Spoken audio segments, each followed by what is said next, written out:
আপনি কি কখনো ভেবে দেখেছেন যে বিশ্বের দীর্ঘতম হাঁটার উপযুক্ত পথ কোনটি? কেউ কেউ বলতে পারেন এটি দক্ষিণ আফ্রিকার কেপটাউন থেকে পূর্ব সাইবেরিয়া যাওয়ার পথ, যার পরিমাপ প্রায় 18,000 কিলোমিটার।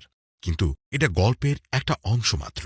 আপনি যদি ভয়ঙ্কর ড্যারিয়ান গ্যাপসকে সাহস করে পার করতে পারেন, তবে দীর্ঘতম হাঁটার উপযুক্ত পথটি দক্ষিণ আমেরিকার দক্ষিণ প্রান্তে টিয়েরা দেল ফুয়েগো থেকে আলাস্কার প্রুধো বে পর্যন্ত প্রসারিত। এই পথের দৈর্ঘ্য 19,000 কিলোমিটার, যা জর্জ মেগান নামে একজন কিংবদন্তি অভিযাত্রী হেঁটে পাড়ি দিয়েছিলেন। কিন্তু অপেক্ষা করুন, যদি আমি আপনাকে বলি যে আরও দীর্ঘ হাঁটার উপযুক্ত পথ রয়েছে, যার দৈর্ঘ্য 38,000 কিলোমিটার। কি অসম্ভব শোনাচ্ছে? চলুন দেখে নিই কোথায় সেই পথ।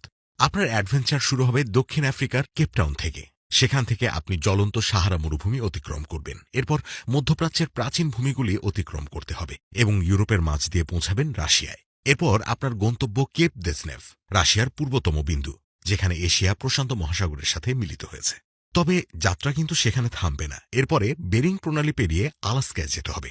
কিন্তু কিভাবে? ভয় নেই, শীতের সময় প্রণালীটি শক্ত হয়ে জমাট বেঁধে যায়, যা বরফের একটা প্রাকৃতিক সেতুতে পরিণত হয়। ফলে আপনি হেঁটেই সেটা পাড়ি দিতে পারবেন।